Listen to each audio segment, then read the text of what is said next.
So, let's just take a breath and begin.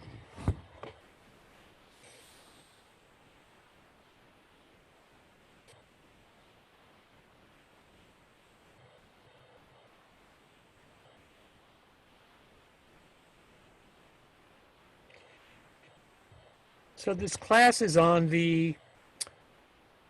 an approach to the Yogacara Buddhism. And I must confess that when we started studying this in the BZC priest group, I had a resistance to this system because I felt that it was being presented as a description, a very accurate model of how the mind worked. And I had all kinds of quibbles with that. And all kinds of arguments against, well, it's not exactly this way, it's not exactly that way. And at a certain point, I feel like my resistances were just my resistances, and they ebbed. And I began to see the utility of this. And I hope that you will see the same thing over the course of the 4 classes. The philosophy is endlessly complicated, and that is part of what my resistance was, because I'm not characterologically drawn towards the really close philosophical thinkings of Indian Buddhism or Indian spirituality. But on the other hand, what I want to say is that I see this as essential Buddhist psychology. And my inclination over the years has been to really turn towards Buddhist systems for looking at mind, Buddhist systems for looking at my suffering, Buddhist systems for looking at delusion, and to find myself interpreting Western psychological modes into Buddhist modes and using them. And I know that that's not true for everybody. It's been one of the interesting things about teaching in the Upaya Zen Center's chaplaincy program is they have all these tools and different systems and different mnemonic devices and things like that, and some people really relate to them. And my inclination is to go back to Buddhist systems that are really rooted in the past, and to find the way that they seem relevant to me.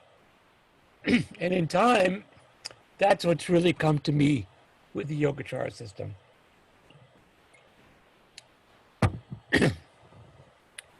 So I want to start with a quotation that I found in Ben Connolly's book. And I recommended that, and we're going to touch on that from time to time. This is the book I was recommending.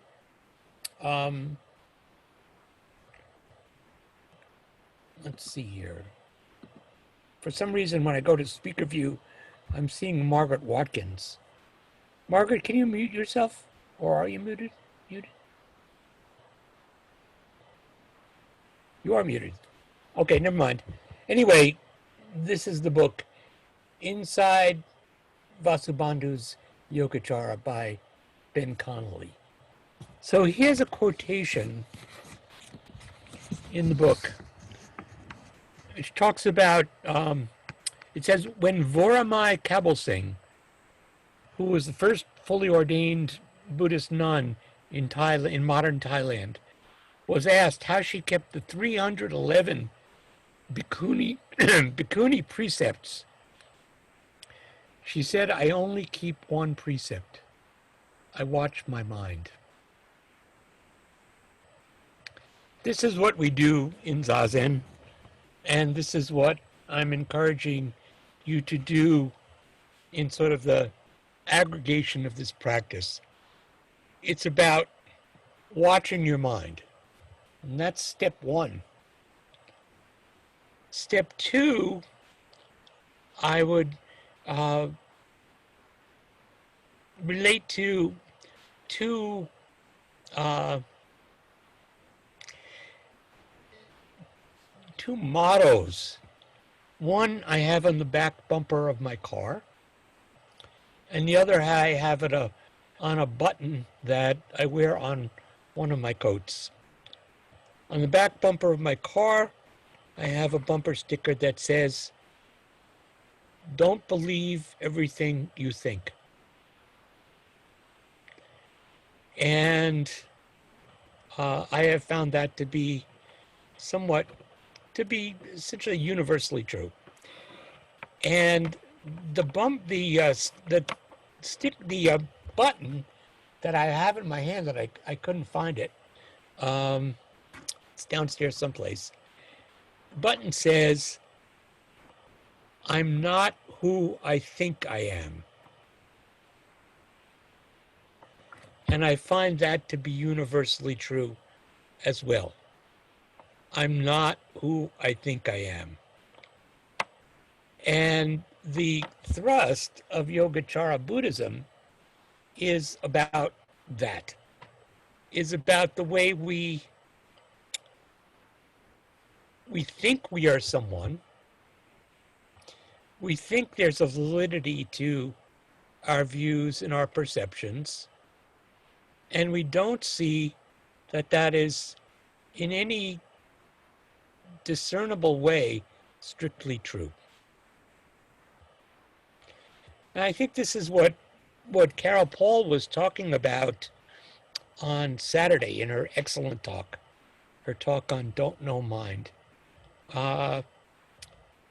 She was talking about beginning with the delusions that we think we know and looking at how it is that we think we know it. In philosophical terms, that examination, looking at how we think we know things, is called epistemology. And I'm not going to go further into that because we're not really doing a philosophical investigation. But it's like, how do we know, or how do we think we know what it is we think we know? So what Carol was talking about and what I will talk about is that the way we see the world is clouded by our self-centeredness, our comparing mind, the extrapolation that we make from our past experience, thinking that our past experience is somehow a measure or a predictor of what our future experience will be, and in believing what we think.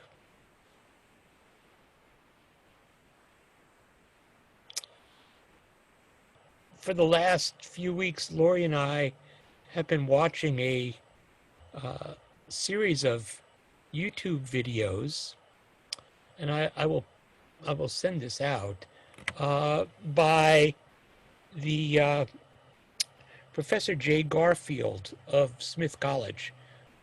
Some of you may have read Jay Garfield's translation of Nagarjuna's Mulamajamaka Karakas. Jay is a wonderful person and a brilliant scholar. And one thing he says is that our primal confusion, in other words, the fundamental confusion that we have in our way of thinking and seeing things, is to confuse something we made for something we found. In other words, to think that what we found outside of ourselves is true without recognizing that actually this is something that's constructed in our mind. And this is the point of Yogacara, is that the things that we see are things that we co-construct in our mind. It's not that it's not a kind of idealism in the sense that everything is a product of our mind. It's not saying that there are not things outside of us. It's saying that we can't see the things, anything in the world, without it being filtered through our consciousness, our perception, and our mind. And this is part of what we're going to examine. J. Garfield uses the term imputation, which means that when we see things, we impute a meaning or an interpretation to it. So everything that we think we're seeing, we think it's something that we're finding. And so there's an ethical dimension to that, which calls on us to take responsibility for our own actions and perceptions. That's why this is not just an abstract issue. It's really important. So in this particular historical moment, if we think about the issues of race, I would make the proposition that there is nothing that I know about a black person, and this would go for someone of Asian or Latino background. There's nothing that I know that has to do with their skin color.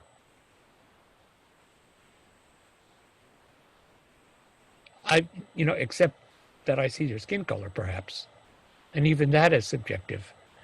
So I've thought about this quite a bit, and I've argued with myself about whether this is true. And I finally came to the conclusion that this proposition is correct. That the things that I know about someone, or that I think I know about someone, and I use know provisionally, comes from a collection of information, which includes external information. It also includes my experience. It includes my prejudices. It includes things that I've been brought up with, things that I don't even know. For example, lately I just digitized some oral histories from my family.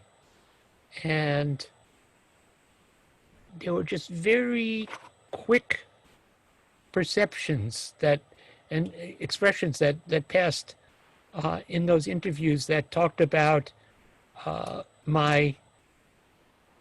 previous generation, how they grew up in the 20s, and talking about their experience of black people.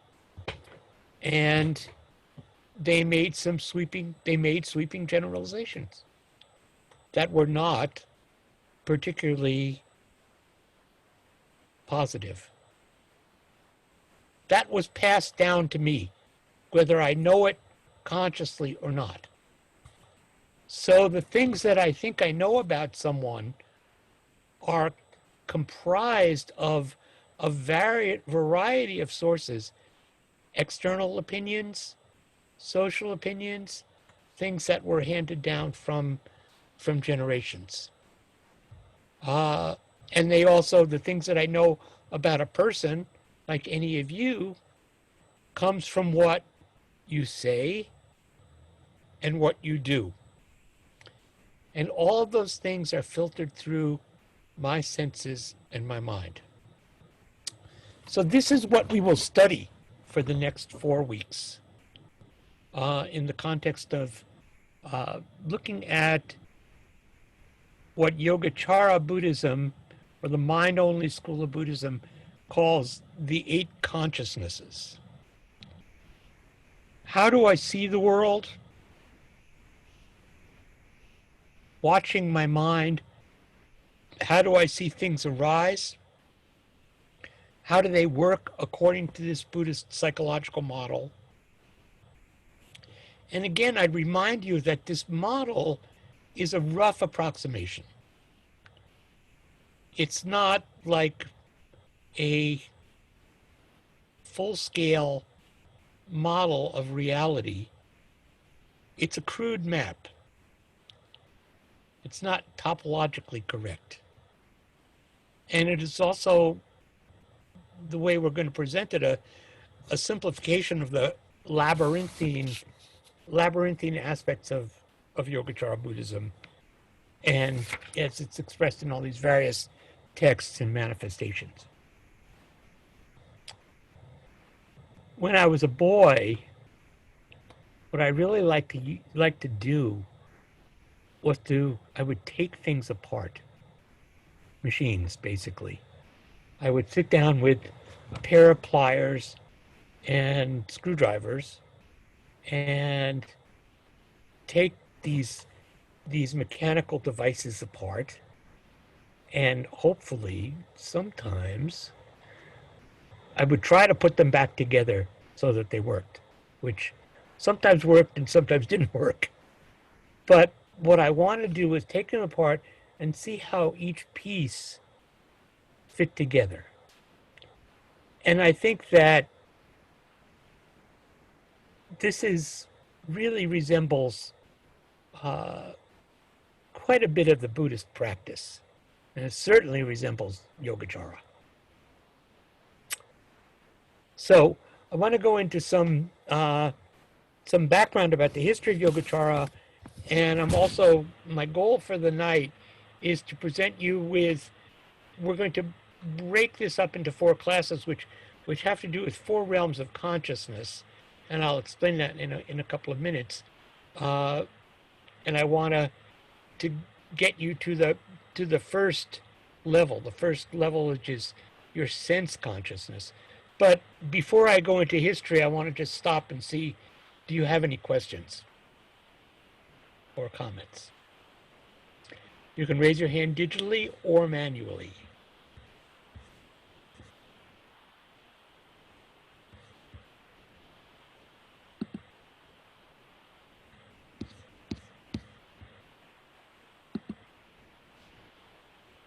I am not seeing anything. Going once. Ross. Hi, thank you, Hozan.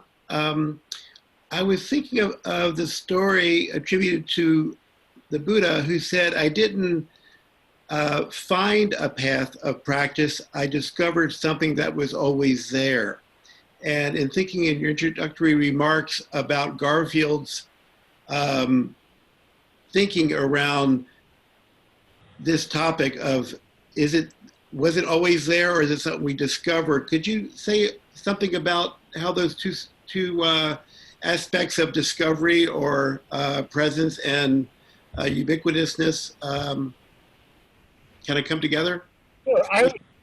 I would say that it's always there, that basically some of the model of what we're going to present is a part that's actually hardwired into our neurological systems. Mm-hmm. And that Yogacara and Buddhism in general offers a way of looking at. That's what I said. It's a psychological system, and we're looking at here through a Buddhist lens rather than, say, a Western psychological or neurological lens. But I think there are people who've been really looking at the resonances between those two and finding that there's a lot of resonance. So within his time, I think the Buddha and those who are subsequent to him, Nagarjuna, Vasubandhu, were very acute psychologists of the human condition. Mm-hmm. Mm-hmm. Thank you. Linda?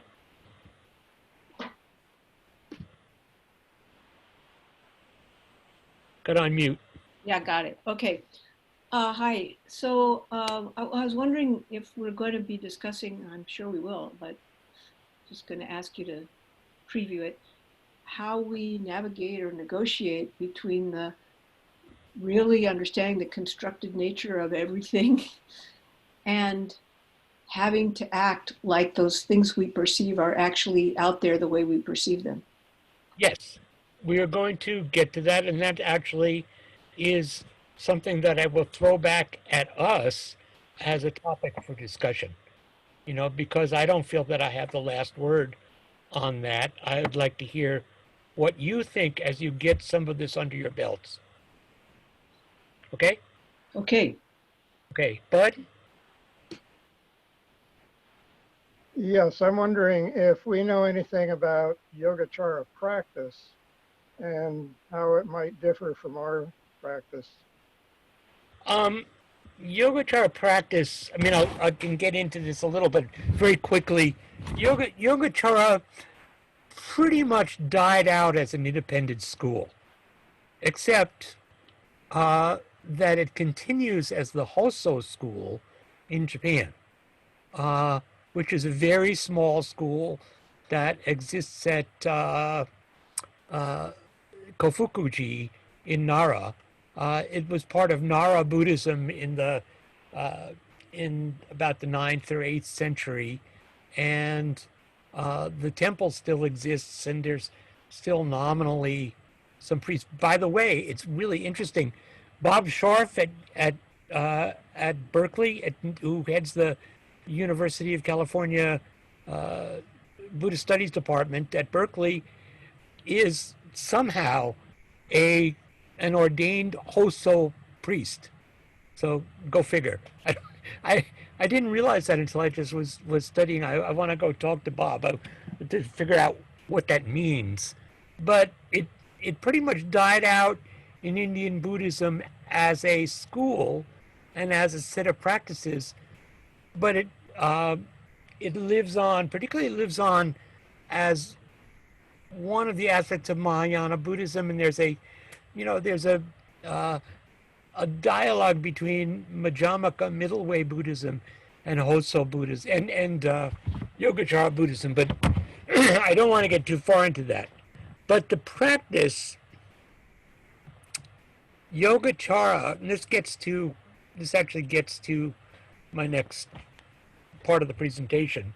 Yogacara, yoga means essentially practice, and what it implies is the process of connecting or joining.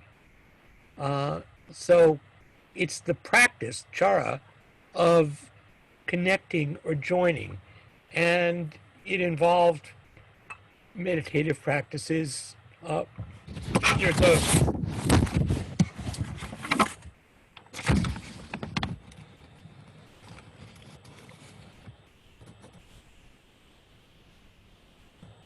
it's really impossible, I think, to say what the practice of Yogacara was in like the 4th or 5th century CE.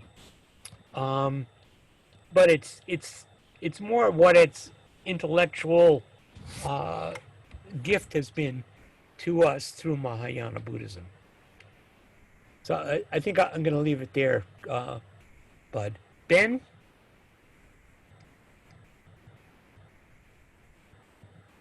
Hi, Hozan. Thank you. I just have a very quick follow-up that struck me. You've pointed me a few times in practice discussion towards Hui Neng's version of the Bodhisattva vows. Sentient beings of my mind are numberless. I vow to save them. And it seems to me, I don't know the real connections, but it seems to me that's just one little glimpse into how the Yogacara teaching is really suffused in Zen understanding. So to my mind, it doesn't seem so. It seems woven into it in a lot of ways, and that stands out. It is. Yogacara is one of the principal threads, and for anyone who's been familiar with Thich Nhat Hanh's teachings, he's been talking about this for years and years, and his book, which I've cited in the bibliography, is,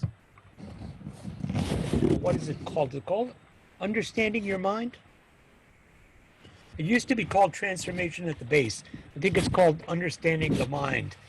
But it's also a translation of Vasubandhu's 30 verses. And he talks about this extensively. And I think it's very much in our Zen tradition. Let me take Kabir, and that'll be the last question for this section. Hi, Hozan. Thank you for it. This sort of reminds me of, I used to hear this from the Tibetan tradition I used to practice. I still read their books. Is the lack of true inherent existence. That things lack true existence. So they don't really 100% exist from their own side in some way. So when you talk about that, it goes through the filter of our mind. That kind of remind me of that. Also, it also remind me of if the windshield of my car is full of dirt. Well, I'll see the dirt first. So this was right. I think that's sort of when I expound on this model, I think it'll be a little clearer. I think what's really important to understand is that things do not exist either, if that makes sense. It's not that nothing exists. That's really an important point to recognize that it's not that there are things that don't exist. It's not that there aren't things outside of us. It's just that our perception of them is filtered through our minds. So I think that's a good place to proceed from. Thank you. A little background. As I said, Yogacara is one of the major schools of Mahayana Buddhism. It arose in the 3rd and 4th century, coming out of the perfection of wisdom tradition, the Heart Sutra that we chant, and that sometimes it's called the mind-only school. Some of the core tenets are found in Vasubandhu's 30 verses, which is what we're seeing in Ben Connolly's book. And you can also find them in Understanding Our Mind by Thich Nhat Hanh. And I'm not sure, it's now on the website. If you go to the website, in the class materials, I think it wasn't there before, but now there's a translation of the 30 verses that I like by Francis Cook. So if you want to look at the whole text, if you don't have Thich Nhat Hanh's book or Ben Connolly's book, you can see it all there. It also was promulgated in other major texts, particularly the Sandanir Mochana Sutta, which I think Remy Anderson has written a book on. Laura, what's the name of that book? Sorry, which book?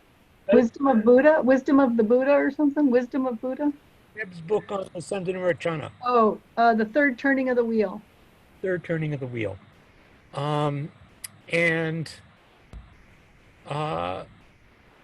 Also we find it in the Lankavatara Sutta. So those doctrines really got disseminated very widely, and there's a lot of them, and some of them are in contradiction with each other.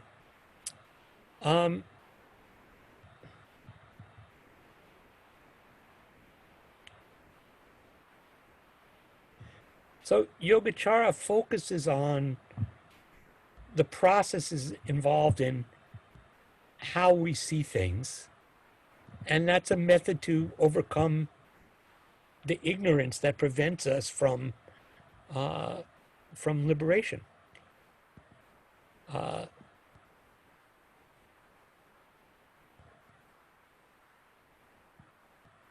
as I said, Yogacara is not an idealism. Uh, it sometimes has been interpreted that way. An idealism meaning that the mind alone is real and that everything is created by the mind. But the Yogacara writings themselves argue something very different. Consciousness is not the ultimate reality or solution. Actually, consciousness, as we normally see it, is the root problem. And the problem emerges in our ordinary mental operations and can only be resolved. And this is where I have, honestly, I have some difficulty and some problem. The orthodox view is that the problem of consciousness can only be resolved by bringing its operations to an end. And so just the question that I would ask, and I want to suspend this question, is whether what that means in terms of the Buddha's enlightenment or any being's enlightenment is that the process of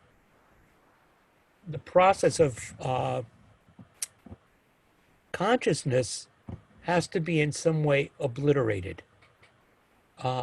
And I find that to some degree in conflict with what we take to be our Zen practice, which is to awaken in the moment itself. So I want to suspend that and come back to it.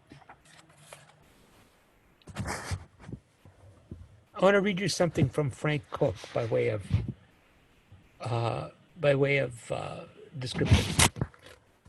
When Vasubandhu and other spokesmen for Buddhism are arguing, what Vasubandhu and other spokesmen for Buddhism are arguing is that the pure immediacy of any cognitive experience, anything that you think, is distorted as soon as it occurs through the superimposition of imaginary labels onto the experience. Thus, the actual experience is interpreted by the mind, and this process reinforces the tendency to interpret everything in the same manner. The result is that the mind mistakes its habitual interpretations of events for the actual events. It is not that nothing exists in a world external to the mind, but rather that the unenlightened individual is trapped in a false consciousness and has no access to the real world outside the mind. The world experienced by the unenlightened mind is thus an exclusively mental, imaginary world filled with unrealities such as selves, others, Buddhas, ordinary beings, good and bad, and so on. Such a world is a world of discrimination, imagination, stereotype, reaction, and responses to experience, and is consequently unreal. So that a very daunting interpretation of reality. And I don't want to dismiss it out of hand.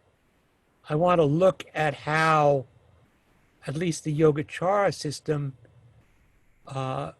says that it works, and then think about the degree to which that might work for me or might work for you. So I want to get into this model, and I see that I want to John Ryder has a question. So before I present a graphic, I will, let me see what John has to. Alan, maybe you don't want to, you wanted to,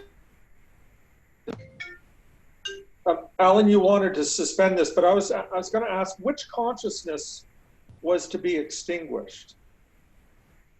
Yeah, let's suspend that. Okay, very good.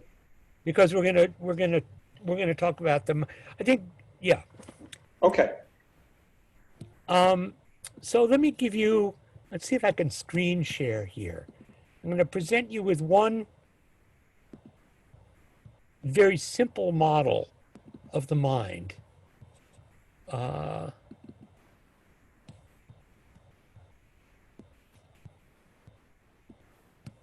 let's see if I can do this, if I know how to do this.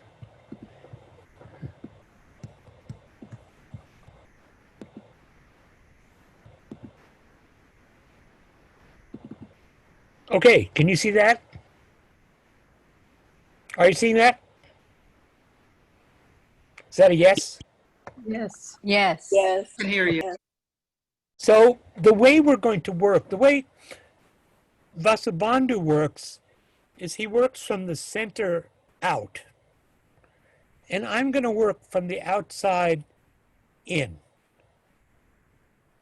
So from the outside, what we have at the beginning are the Vijnanas, the five immediate sense consciousnesses. So that is sight, hearing, taste, sound, sight, hearing, taste, touch, and I'm missing one? Smell. Smell. So I can't smell.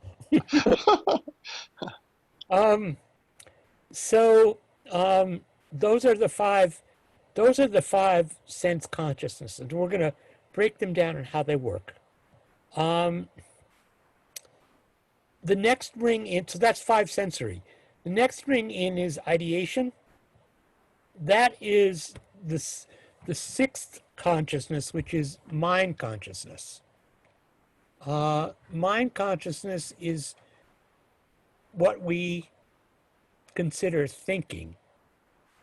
And it includes both perception and it also includes emotion and emotional material that gets fed into our interpretation of the five senses. The third ring, which we're calling ego consciousness in Buddhist terms, and let me just say that each of these rings we're doing a class on. So today is the five sensory consciousnesses class. Next week we'll talk about the mind consciousness. Following week we'll talk about what's labeled here as ego consciousness, which is in Yogacara terms is called manas. And manas is like a filter.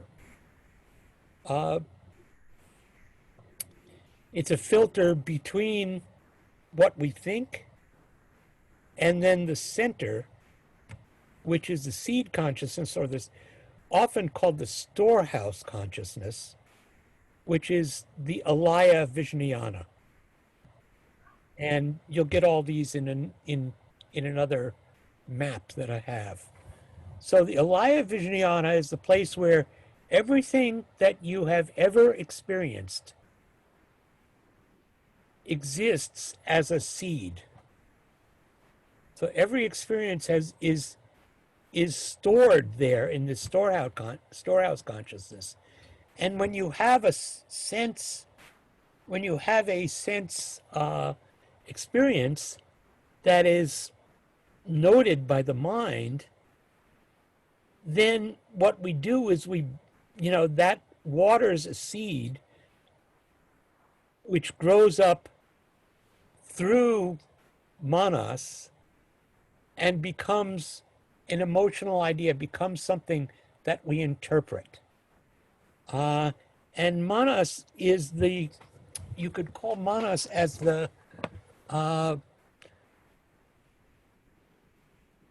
it's the I filter. I, the letter I, me, self. So the seed, the experience that one has had, sprouts up through this self-constructing consciousness to become a thought. And the self-constructing consciousness is what we ordinarily, it creates the impression that I exist for you. I exist distinct from you. So I'm looking here on my screen, I'm seeing Karen and Nancy. And I'm seeing, well, there's Alan. And then there's Karen and Nancy, who are, there's Alan, who's me, and there's Karen and Nancy, who are not me. Except to them, each one of them is me. And that's because we have this functioning filter that filters all of our experience. And so those are the four levels of consciousness, or it's really three levels. It's the 6 sense consciousnesses, and the ego, the manas, and the store conscious, the alaya vijnana. So I want to go back, though, to earliest Buddhism. In the Dhammapada, which is one of the earliest texts that we have, and let me stop the share if that's okay. In the Dhammapada, it says, all mental, this is verse 1. This is the first thought in the Dhammapada. All mental phenomena have mind as their forerunner. They have mind as their chief. They are mind made. If one speaks of or acts with an evil mind, suffering follows him just as the wheel follows the hoofprint of the ox that draws the cart. And the second verse presents the more positive side. All mental phenomena have mind as their forerunner. They have mind as their chief. They are mind made. If one speaks or acts with a pure mind, happiness follows him like a shadow that never leaves him. So right from the beginning of Buddhism, you have this proposition that mind is at the center of things, and it doesn't say the brain, it's saying mind in a larger sense. And that carries through for 2,500 years. Now, we get to the first verse of Vasubandhu's 30 verses. And verse 1 says, everything conceived as self or other occurs in the transformation of consciousness. Everything conceived as self or other occurs in the transformation of consciousness. So what this is saying, it's pointing to the fact that the subtext is that self is problematic for us. That's where our suffering occurs.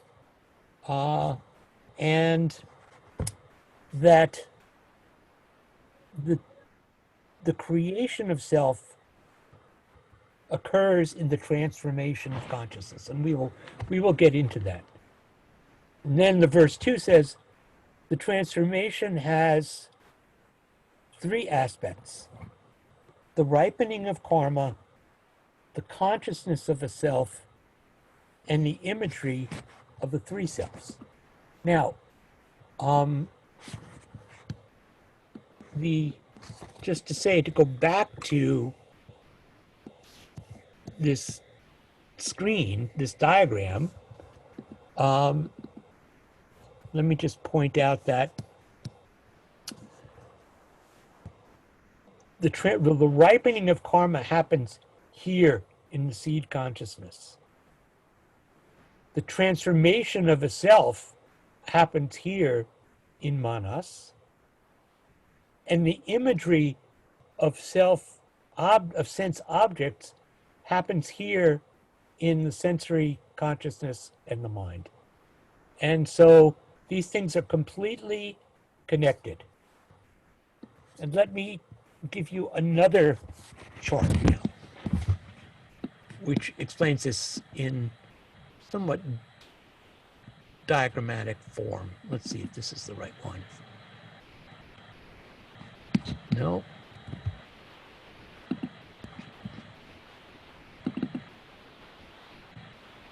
Okay. Can you see this? Are you seeing this? Yes? No. Yes. No. It's not full screen. I mean, it's Alan, expanded. you have to stop the first share and open the other share. Okay, thank you. I didn't realize that. Okay. Stop that share. And let me just window. This is like a slightly advanced course in Zoom for me here. How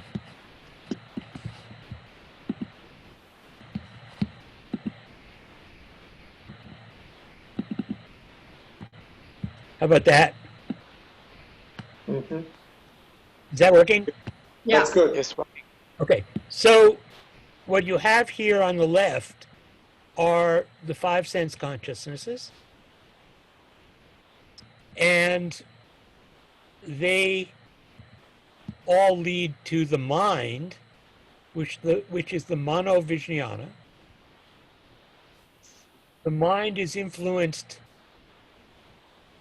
It goes back and forth. It's influenced, and it influences the sense of self, the manas,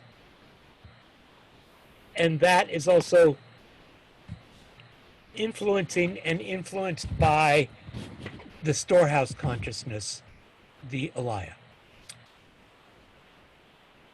So this is a rough map, but there's something missing, and I want to explain that. So let me close this. Okay.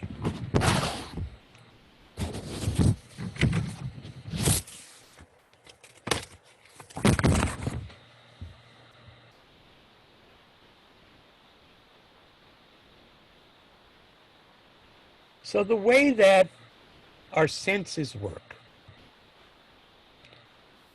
is that the sense consciousness is an interdependent entity. The senses have 3 parts. That first of all, there's an organ. There's an eye, an ear, a nose, a tongue, skin, smell, eye, nose, yeah. Anyway, I want all those.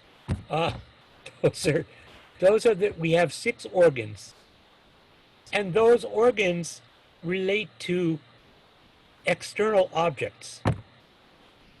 So you see a rose, and you may see the rose color, say it's red, and that comes in through your eye consciousness. That comes in through your eye organ and relates to the eye consciousness, which is located in your mind. If there is an injury to your optic nerve, or your eye has been taken out, then you are not going to see this. Then there is not going to be, you're not going to be able to make the link between the object and the organ. Therefore, you're not going to have a sense response to that. So those three together, you have sense objects, you have sense organs or faculties, and you have sense consciousness. Those are called the 18 dhatus, which means just knowable things. And that's true for the eyes, the ears. So if you have a rose, you can see the color red. If your nose is working, you can smell the scent of the rose. If you pick it up incorrectly, you're going to get yourself stuck on one of the thorns. And so all of those are the workings together of the senses. And the senses depend on the interaction of all three of these aspects. Again, depends on the object, the organ, and the consciousness. And so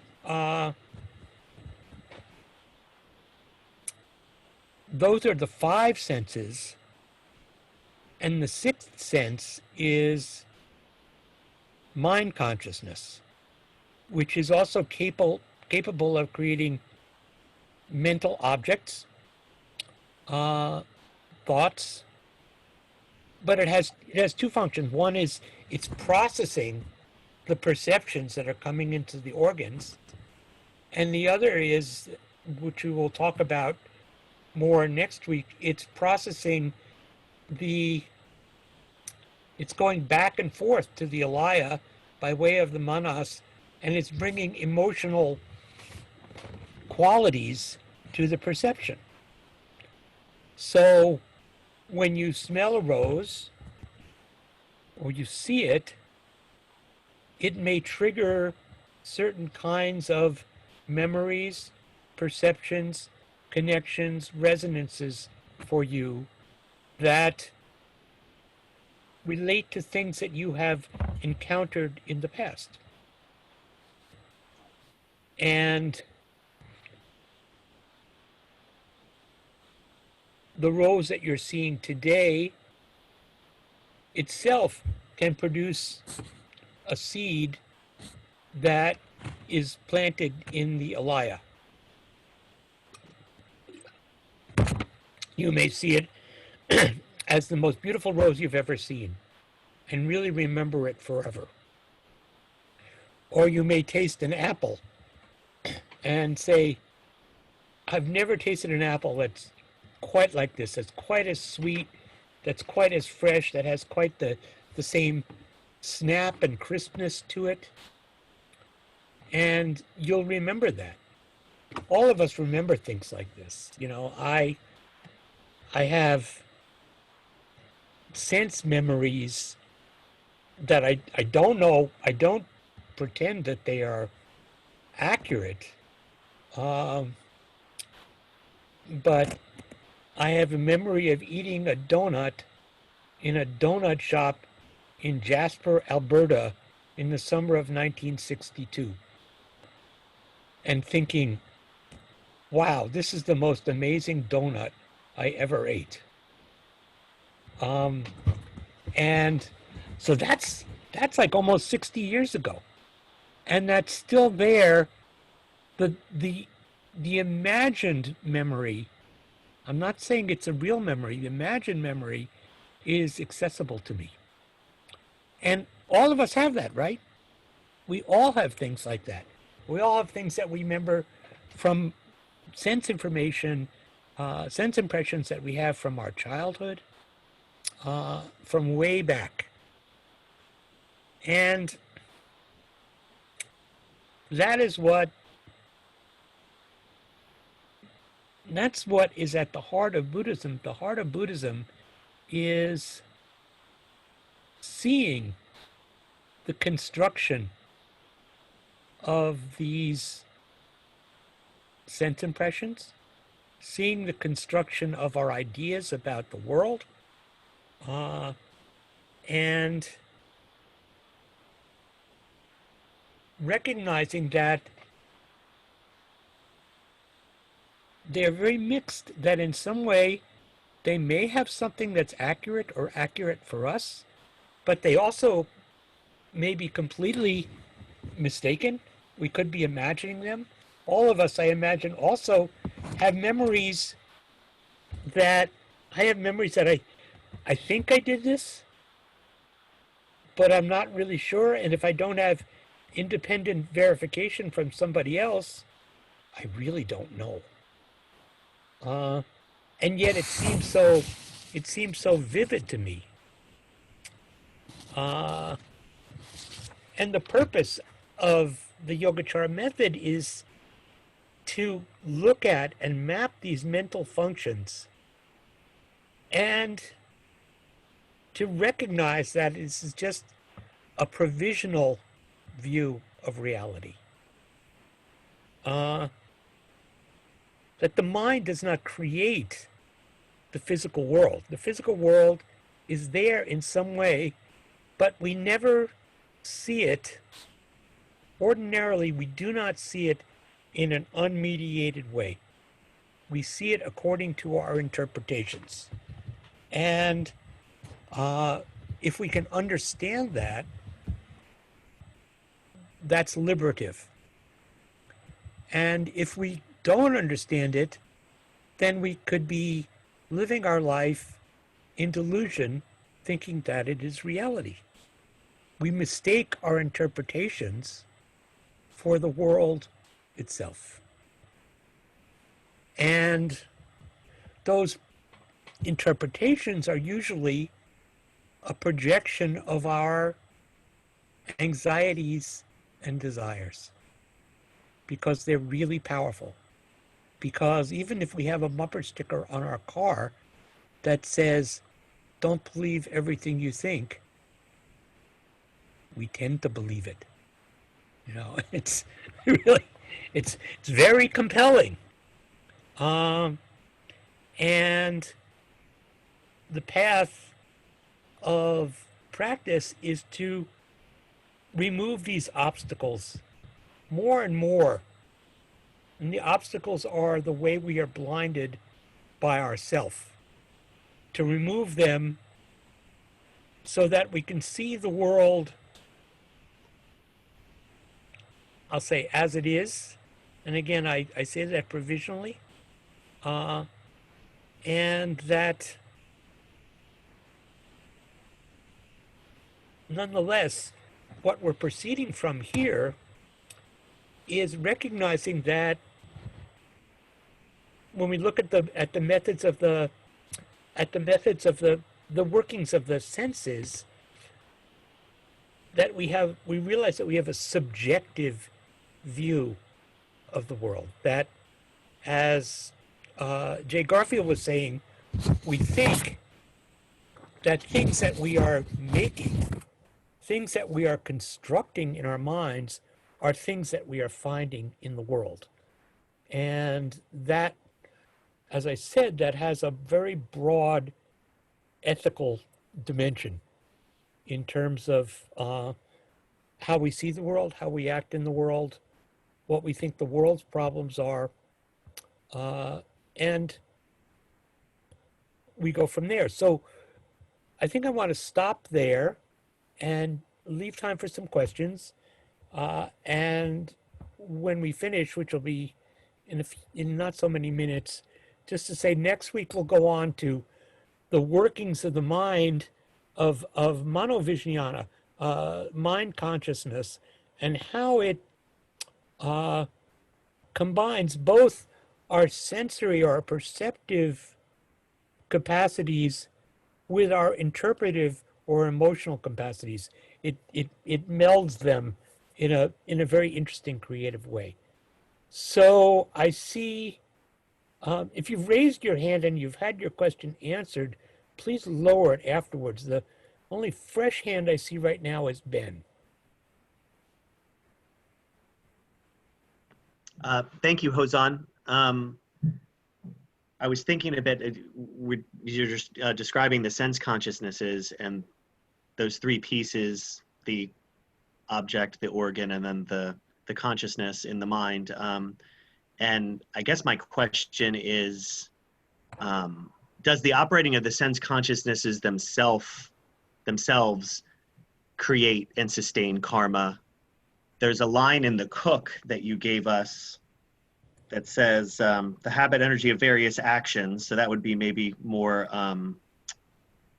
our usual idea of karmic action, of volitional action, together with the habit energy of the two graspings, which I think are self and other. Maybe I'm not getting the two graspings.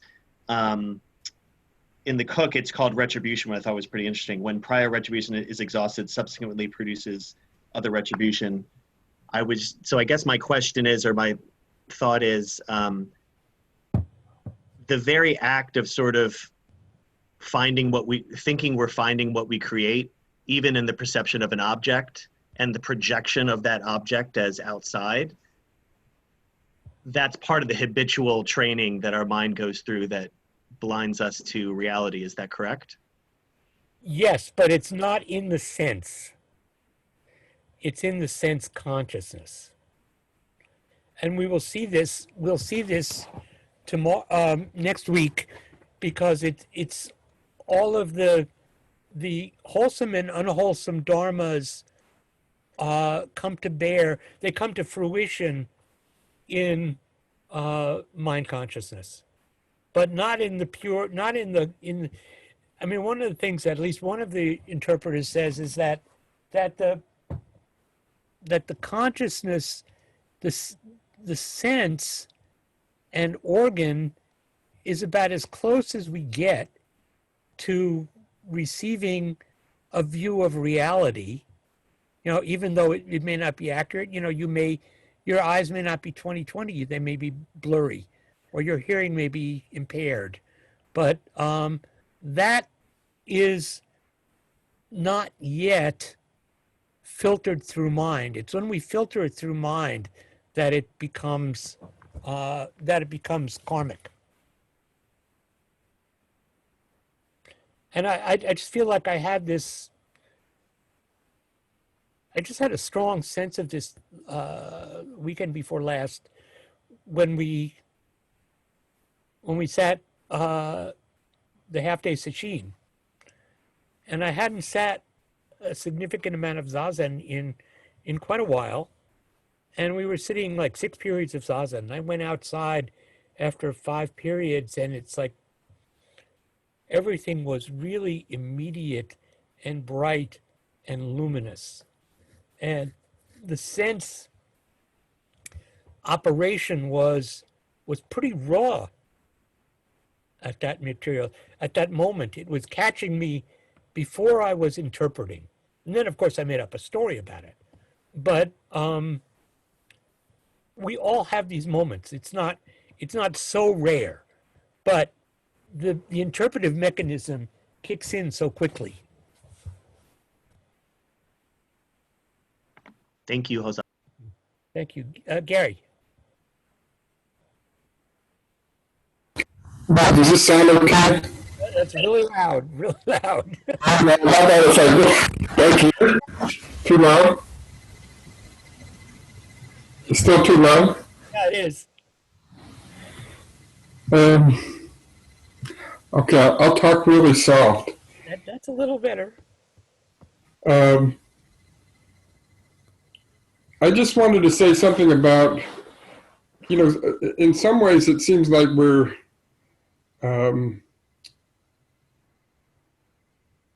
seeing our ability to pattern match as a real detriment to seeing reality. And I wonder if you could say something about that, because, part of our evolution as a species has really grown because of the ability to pattern match. So it's kind of not a question, but I think it's kind of the reverse of what we're looking. I'd like to hold that.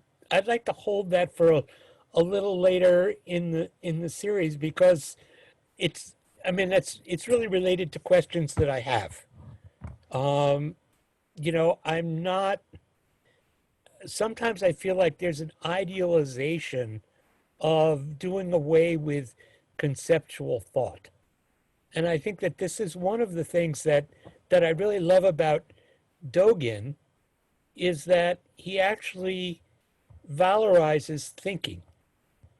And so I don't, it's, if pursued fully, I mean, this is the most complicated thinking you could possibly do to understand this Yogacara stuff. But sometimes it seems like the the conclusion of it is, you know, we're doing all this thinking so that we can obliterate thinking. And I'm not convinced in that. So I don't want to get into discussion about it now, but I'd like to hold that in abeyance. And I'm really curious to see what you all think. Julianne. Hi, I just I wanted to ask if you could repeat just the last thing you said before questions, which I think you just suggested what we might talk about next week. Yes, what we're going to talk about next week is the sixth sense consciousness, monovijnana. And that's basically mind consciousness. So that's the mind as an organ that has its own sensory base, but also as an interpretive and distributive organ that sorts out the various sense inputs that come in. So it has a dual function. If you look at, let me just open this chart again. Hang on.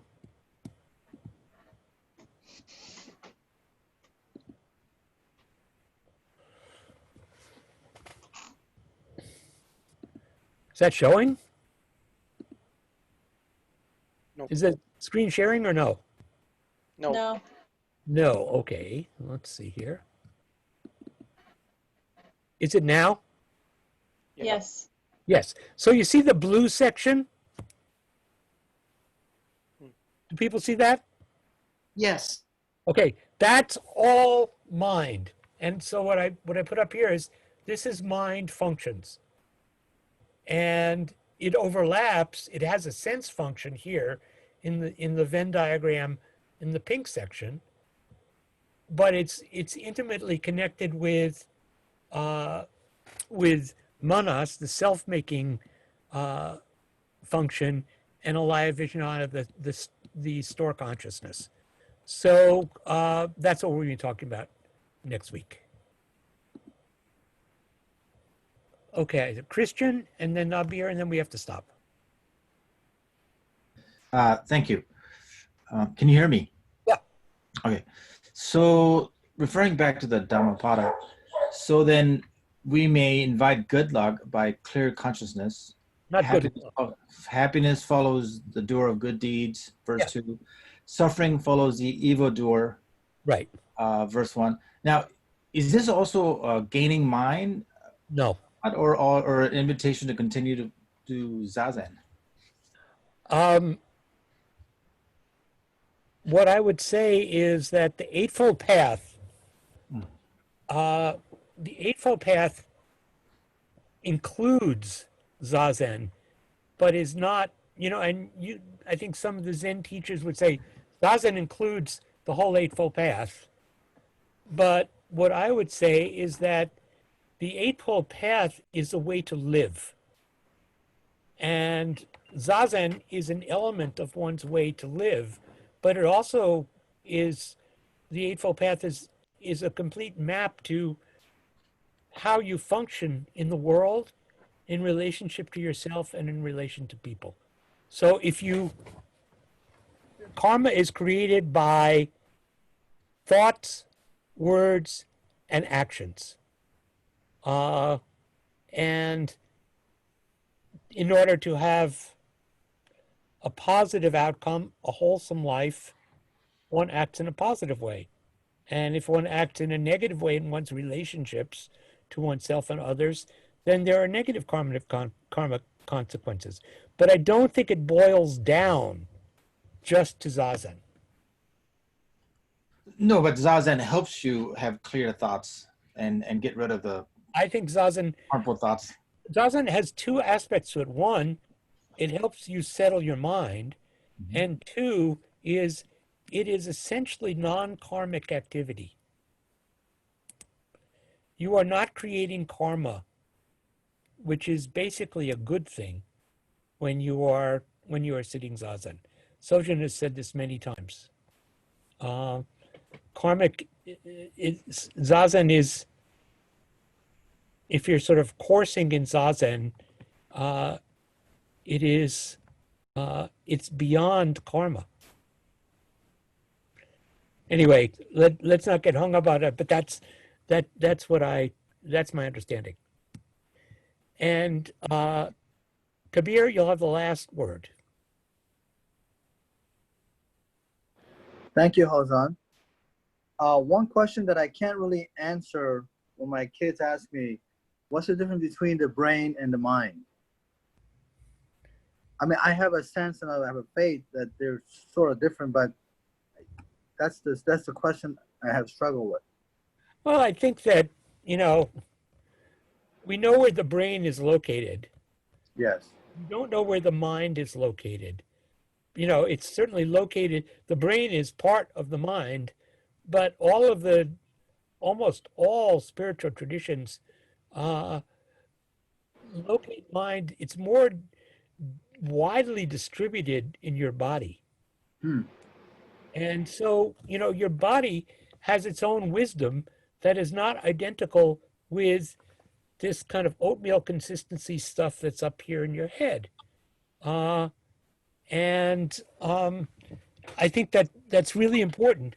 When we locate it there in the brain, then we are falling into a kind of objectification that can be problematic. That's then creating a brain body split. But if you recognize that there's wisdom in all the parts, if you're distributed throughout your body, and I think that some of the research on neural networks would confirm that. So that's what I'd say to them. But I would also say, don't neglect your brain. Right. It's all together. Okay, well, thank you very much. Thank you. Thank you very much. Let's chant the 4 vows once through and then close. Means are numberless. I vow to say within with them. There's Illusions are inexhaustible. I vow to end them. Dharma gates are boundless. I vow to enter them. Buddha's ways are unsurpassable. I vow to come in. So thank you all. Good night. Thank you. I'll see you at Zazen, and I'll see you here next Monday. Thank Thank you, Hozan. Thanks, you, Alan. Hozan. Thank you. Good night, everybody. Good night, everyone. Bye-bye. Bye. Good night.